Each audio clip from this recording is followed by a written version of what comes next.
Hello.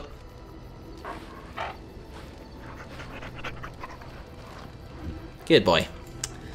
Okay, let's have a chat with folks. Alistair, let's do you first this time, because we never do you first. Something on your mind? Not much. Of course. You okay? You seem slightly distracted.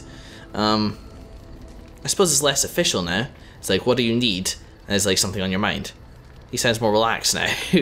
Okay, if you were raised by the Chantry, have you never... Okay. Can I ask about Grey Warden stuff? What changes you after the joining? Am I hitting 4 here? I am. You mean other than becoming a Grey Warden? Well, yes. I mean, what changes sort of physically? You know, I asked Duncan this too, and all I got was, "You'll see." Oh, great. just try that line on me. Oh, it's not that Duncan wants to keep it a secret, it's just that the Grey Wardens don't discuss it much. I gather it's not a pleasant topic. Oh, great. The first change I noticed was an increase in appetite. I used to get up in the middle of the night and raid the castle larder. I thought I was starving. I'd slurp down every dinner like it was my last. My face all covered in gravy. When I'd look up, the other Grey Wardens would stare, then laugh themselves to tears. Oh my god. So it was a joke? Well, I haven't felt anything like that, I have to say. Really? I saw you eating dinner the other day. Savage.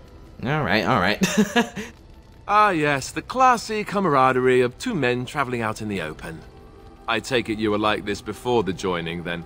Oh, and then there were the nightmares. Duncan said it was part of how we sense the Darkspawn. We tap into their, well, I don't know what you call it, their group mind. And when we sleep, it's even worse.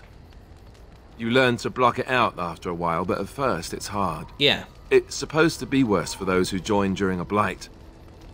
How is it for you? Well, nightmares, yes, I do know what you mean. I have had them. Some people never have much trouble, but that's rare. Others have trouble sleeping their entire life. They're just more sensitive, I suppose. Everyone ends up the same, though. Once you reach a certain age, the real nightmares come. That's how a Grey Warden knows his time has come. Wait. What are you talking about? Oh, that's right. We never had time to tell you that part, did we? Well, in addition to all the other wonderful things about being a Grey Warden, you don't need to worry about dying from old age. You've got 30 years to live. Give or take. The Taint. It's a death sentence. Ultimately, your body won't be able to take it. When the time comes, most Grey Wardens go to Orzammar and die in battle rather than waiting. It's tradition. Right, of course. Wow. Okay. 30-year time limit, it's kind of a shame.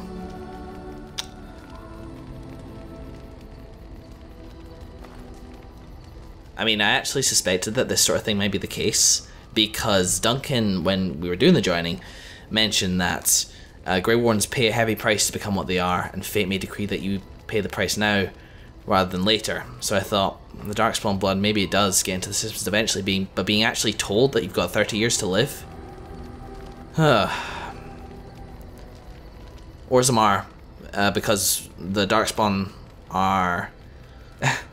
the deep roads near Orzammar are the only place where the Darkspawn sort of go when there isn't a blight. Well, not the only place. Well, so I'm going to die.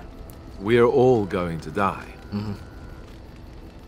When Duncan told me, I was angry. He put his hand on my shoulder and said this.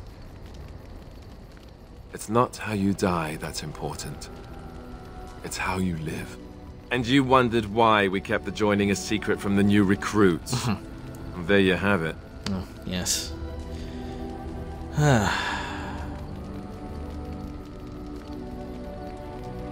Like I say,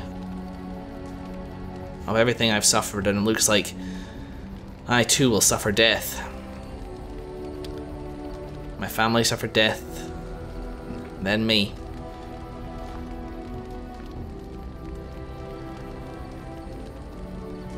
I never really wondered that. I understand.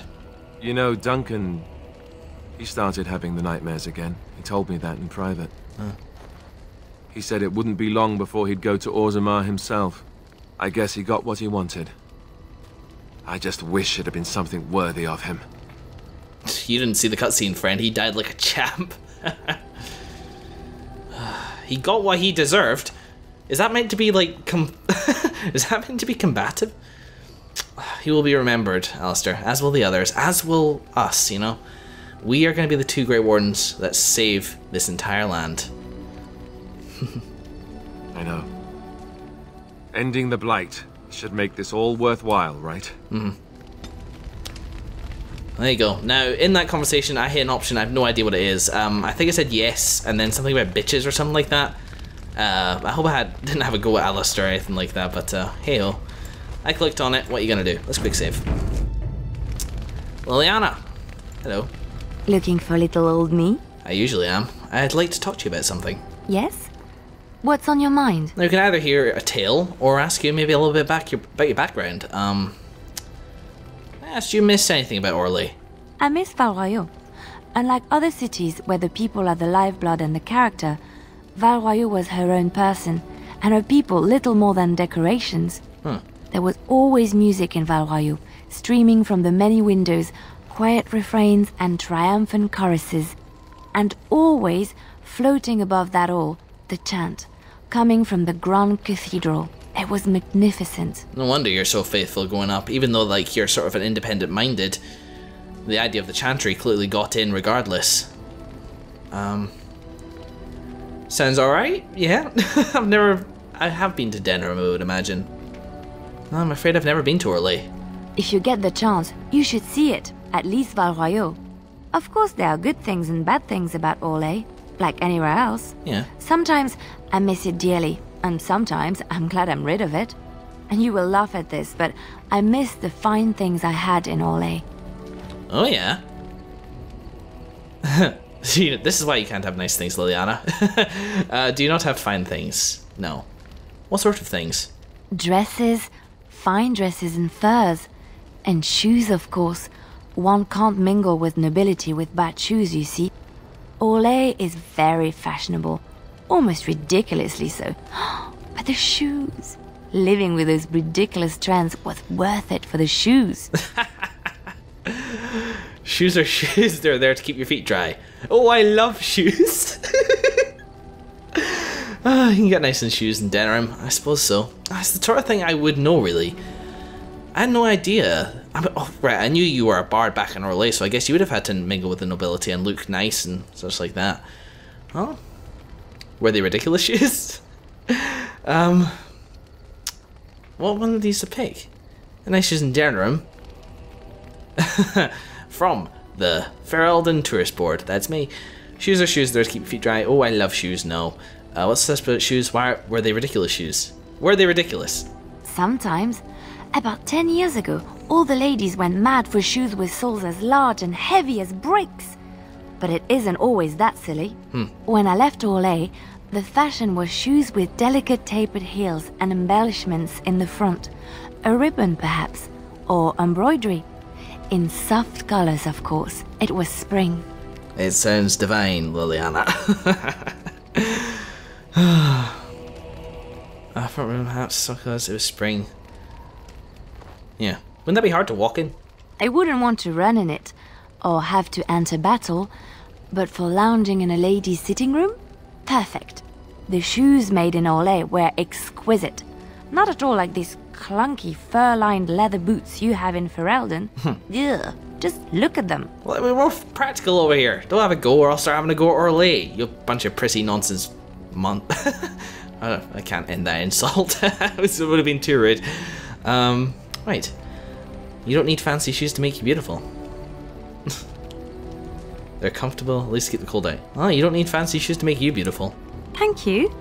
It's kind of you to say so, even wearing these mud-covered horrors. They're sturdy shoes, but sometimes a girl just wants to have pretty feet.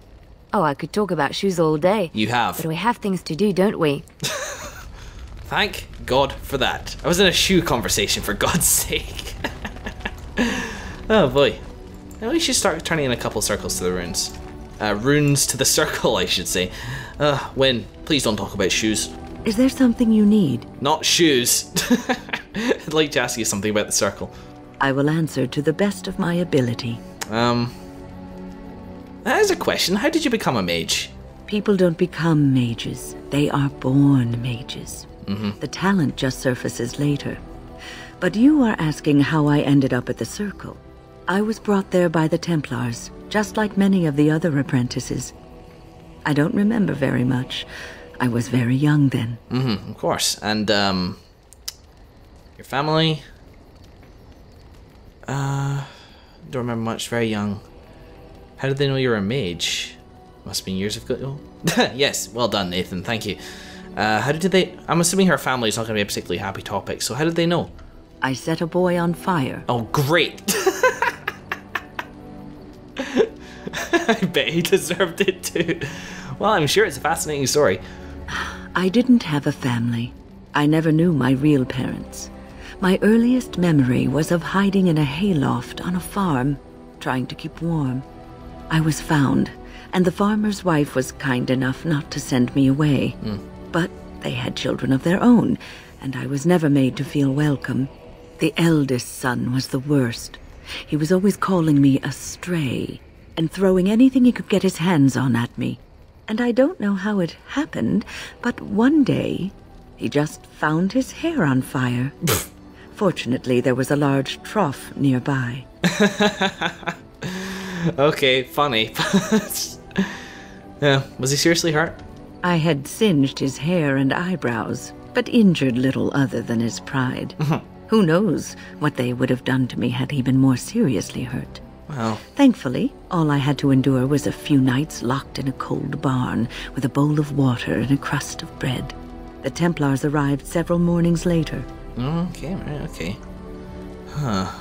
What the Templars mean to you? One of them ignored me, but the other was kind to me. He gave me sweets and even sat me on his shoulders once when I wanted to look over a high wall that ran along the road. I'll never forget the moment the Templars led me into the entrance hall of the tower. I had never seen anything so grand in my life. I stopped being afraid then. I knew I was home. Oh, that's nice. So no wonder you're so you're happy with the Circle and you cooperate with the Templars, because it must be hard for people who've known freedom before to go under the constant watch of the Templars. But you didn't really know it before, so I guess that's why you adjusted so well. Well, that's a really great story, Wynne. Well, that's about all there is to my tale. That's how I came to the Circle. Well, of course. Well, there's nothing else I want to discuss right now. Let's leave it for now. Wynne approves +1. Approval's hard to come by here. We've talked to everybody. I think we'll talk to Morrigan again, see if she can give us any more insight on her mother next time. I think we'll probably do that next session. Zevran, welcome to the fireside, bro. Here I am. Hello there. Care to answer some questions? Oh, this should be good. Go ahead. Right, okay. What does it take to become an assassin? I don't really want to be an assassin. I don't think it's well, I've got you. I got you, babe. So, tell me a bit about Antiva. Oh, you wish to know about Antiva, do you? The only way to truly appreciate it would be to go there. It is a warm place, not cold and harsh like this Ferelden. In Antiva it rains often, but the flowers are always in bloom. Or so the saying goes. The saying? Wait. And it has assassins. Yes, it does. Every land has its assassins. Some are simply more open about their business than others. I hail from the glorious Antiva city, home to the royal palace. It is a glittering gem amidst the sand, my Antiva city. Do you come from someplace comparable? I was born in High Ever, which is in the north. Bit of a castle, probably nothing along those lines. Oh, I have never seen that place. I am sure it has its charms, and its dogs. Of course. You know what is most odd? We speak of my homeland, and for all its wine and its dark-haired beauties and the lilo flutes of the minstrels, I miss the leather the most. The leather? What? Is that some kind of euphemism? This I have to hear. I mean the smell. For years, I lived in a tiny apartment near Antiva City's leather-making district, in a building where the crows stored their youngest recruits, packed in like crates. I grew accustomed to the stench, even though the humans complained of it constantly. To this day, the smell of fresh leather is what reminds me most of home more than anything else. Oh, yeah. Well, does the leather smell the same over here? I don't know if that makes a difference. Don't really know leather. You sound like you've been away from home forever. That's a little bizarre. There's leather everywhere. Really? You smell a cesspool and think of home. Well, you do sound like you've been away from home forever. Oh, not so long, I know. It is my first time away from Antiva, however, and the thought of never returning makes me think of it constantly. Before I left, I was tempted to spend what little coin I possessed on leather boots I spotted in a store window. Finest Antivan leather, perfect craftsmanship. But I was a fool to leave them. I thought, Zevran, you can buy them when you return as a reward for a job well done. More the fool I, no? And I would have been dead. It's a very odd sort of arrangement. I'm talking amicably enough to you, but I still won't trust you. Well, the home is still there, that's true. The job being killing me, right? Yes, and now here I am. One simply never knows what is to come next. How could I have suspected I would end up defeated by a handsome Grey Warden? Oh. A man who then spares my life? I could not. Easy, Tiger. Well, everyone makes mistakes. You need to make the most of where you are. That's true, you do need to make the most of where you are. Yeah, do that. Quite right you are. I see the Grey Wardens do not recruit fools. Now, if it is all the same to you, I would prefer not to speak more of Antiva. It makes me wistful and hungry for a proper meal. Yeah, absolutely did. Well, we got his approval up a little bit. I don't know what he thinks of us at the moment. Zevran? Got an elf in the party now. How diverse are we in affirmative action? I think he may occasionally hit on me. Well, good luck, mate. No competition, not when there's a redhead around.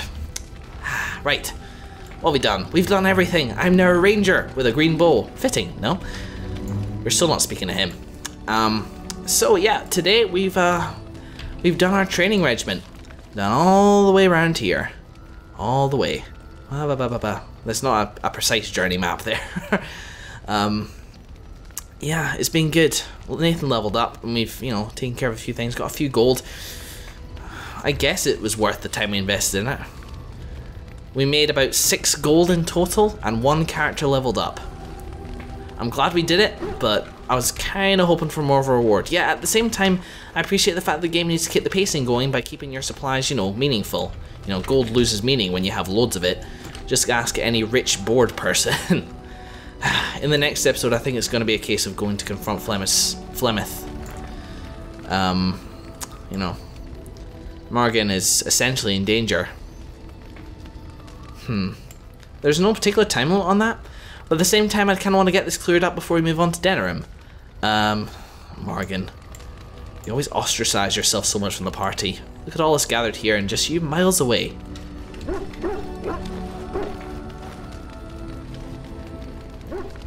The next session will be a Morgan session.